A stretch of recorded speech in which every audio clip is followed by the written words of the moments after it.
معاویہ رضی اللہ عنہ نے مکہ اور مدینہ سٹی میں مروان کو امیر اس لیے منتخب کیا کہ وہ لوگوں کو اس بات پر آمادہ کریں کہ لوگ یزید کے ہاتھ پر خلافت کی بیعت لیں۔ مروان نے مدینہ سٹی کے اندر خطبہ دیا اور لوگوں سے کہا کہ لوگوں، امیر المومنین معاویہ رضی اللہ عنہ ابو بکر اور عمر کی سنت کے مطابق یہ چاہتے ہیں کہ ان کے بعد ان کے بیٹے یزید کی خلافت پر بیعت لی جائے۔ اس پر عبد الرحمن بن ابی بکر کھڑے ہوئے اور انہوں نے کہا کہ آپ غلط کہہ رہے ہیں، یہ ابو بکر اور عمر رضی اللہ عنہ کی سنت نہیں بلکہ یہ کسریٰ اور قیصر کی سنت ہے، کیونکہ ابو بکر اور عمر رضی اللہ عنہ نے اپنے بعد اپنی خلافت کے لیے اپنی اولاد میں سے کسی کو نہیں چنا، نہ اپنے بیٹوں کو، نہ اپنی فیملی کے کسی ممبر کو،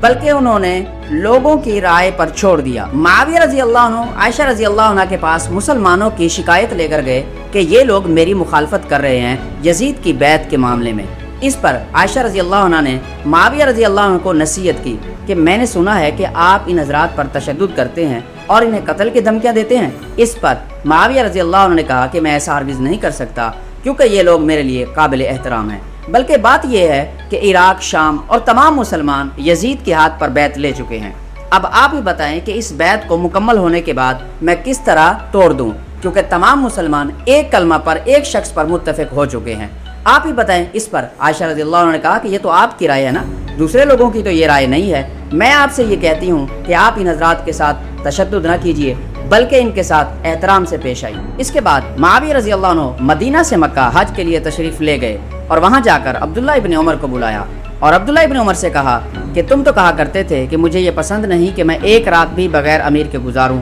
اب تعجب ہے جب میں نے یزید کو خلافت کے لیے منتخب کر دیا ہے اب تم انکار کر رہے ہو۔ یاد رکھو، مسلمانوں کے نظم و ضبط کو مختمل نہ کرو اور فساد پھیلانے کا سبب نہ بنو۔ اس پر معاویہ رضی اللہ عنہ کو عبداللہ ابن عمر نے بہت ہی سخت انداز میں جواب دیا، کہا کہ آپ سے پہلے بھی خلفاء تھے، ان کی بھی اولاد تھی، مگر ان لوگوں نے اپنے بعد اپنی خلافت کے لیے اپنی اولاد کو منتخب نہیں کیا۔ آپ کا بیٹا ان کے بیٹوں سے بہتر نہیں ہے۔ اور یہ بھی یاد رکھیں، آپ یہ کہہ رہے ہیں کہ مسلمانوں کے میں نظم و ضبط کو مختمل کر رہا ہوں اور فساد پھیلانے کا سبب بن رہا ہوں۔ یاد رکھیں، میں مسلمانوں کے نظم و ضبط کو کبھی بھی مختمل نہیں کروں گا اور فساد پھیلانے کا سبب نہیں بنوں گا، بلکہ میں اس راہ پر چلوں گا جس راہ پر تمام مسلمان چل رہے ہیں۔ تو آج کے اس ایپیسوڈ میں میں ان تمام مین پوائنٹ کو کور کرنے کی کوشش کروں گا جن کی وجہ سے واقعہ کربلا پیش آیا اور رسول اللہ صلی اللہ علیہ وسلم کے نواسے حضرت حسین رضی اللہ عنہ کی شہادت۔ اب ایک سوال پیدا ہوتا ہے کہ یزید کی بیعت کا کیوں انکار کیا جا رہا تھا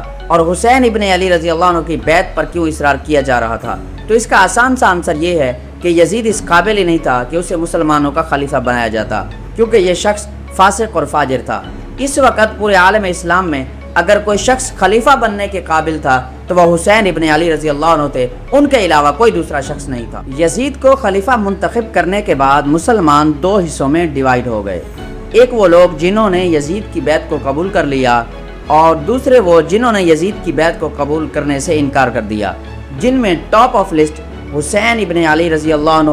عبداللہ ابن عمر، عبد الرحمن بن ابی بکر اور عبداللہ ابن زبیر بھی شامل ہیں۔ عائشہ رضی اللہ عنہ کا معاویہ رضی اللہ عنہ کو سخت انداز میں جواب دینا اسی بات کا واضح ثبوت ہے کہ عائشہ رضی اللہ عنہ بھی انہی صحابہ کے ساتھ تھیں۔ پھر اس کے بعد حسین ابن علی، عبداللہ ابن زبیر رضی اللہ عنہ معاویہ رضی اللہ عنہ کو ملنے کے لیے گئے اور کہا کہ ہماری 3 شرائط ہیں۔ نمبر 1 کہ وہ کام کیجئے جو رسول اللہ صلی اللہ علیہ وسلم نے کیا، اپنے بعد کسی دوسرے شخص کو خود خلافت کے لیے منتخب نہیں کیا بلکہ لوگوں کی رائے پر چھوڑ دیا اور لوگوں نے ابو بکر رضی اللہ عنہ کو خلیفہ منتخب کیا۔ یا آپ وہ کام کیجئے جو ابو بکر رضی اللہ عنہ نے کیا کہ اپنے بعد کسی ایسے شخص کا نام دیا جس کی اہلیت پر لوگ بھی متفق تھے، یعنی عمر رضی اللہ عنہ۔ یا آپ وہ کام کیجئے جو عمر رضی اللہ عنہ نے کیا کہ اپنے بعد 6 نام دیے، عثمان ابن عفان، علی ابن ابی طالب، طلحہ بن عبید اللہ، سعد بن ابی وقاص، عبد الرحمن بن عوف اور زبیر بن عوام رضی اللہ عنہ۔ اس کے باوجود بھی معاویہ رضی اللہ عنہ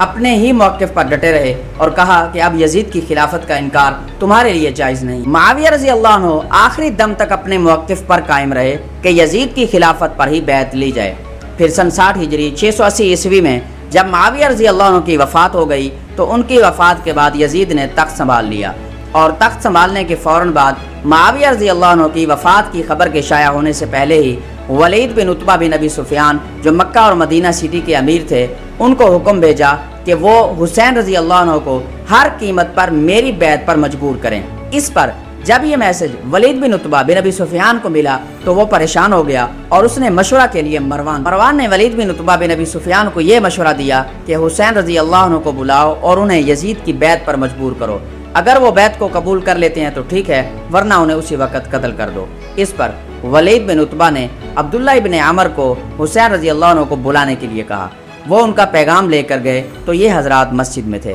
انہوں نے عبداللہ ابن عمر سے کہا کہ تم جاؤ، ہم آتے ہیں۔ اس پر عبداللہ ابن زبیر نے کہا کہ یہ وقت امیر کی مجلس کا نہیں ہے، لگتا ہے کوئی خاص راز ہے۔ اس پر حسین رضی اللہ عنہ نے اپنی ذکاوت سے کہا، معلوم ہوتا ہے کہ معاویہ رضی اللہ عنہ کی وفات ہو چکی ہے اور یزید یہ چاہتا ہے کہ ان کی وفات کی خبر کے شائع ہونے سے پہلے ہی ہم اس کی بیعت کو قبول کر۔ حسین رضی اللہ عنہ کی اس رائے کے ساتھ عبداللہ ابن زبیر نے بھی اتفاق کیا۔ پھر حسین رضی اللہ عنہ ولید بن عتبہ سے ملنے کے لیے گئے اور وہاں مروان کو اکٹھا دیکھا تو ان دونوں کو دعا دی، کہا کہ تم دونوں میں پہلے کشیدگی تھی۔ پھر اس کے بعد ولید بن عتبہ نے یزید کا میسج حسین رضی اللہ عنہ کو دیا اور معاویہ رضی اللہ عنہ کی وفات کی خبر دی۔ معاویہ رضی اللہ عنہ کی وفات کی خبر سن کر حضرت حسین رضی اللہ عنہ نے اظہار غم کیا اور پھر اس کے بعد ولید سے کہا کہ ولید دیکھو، اس بند کمرے کے اندر میں یزید کی بیعت کو قبول نہیں کر سکتا۔ جب حسین رضی اللہ عنہ نے ولید کے سامنے یزید کی بیعت کا انکار کیا تو وہاں پر بیٹھے ہوئے مروان نے کہا کہ اسے قتل کر دو، اگر یہ مانتا ہے تو ٹھیک ہے،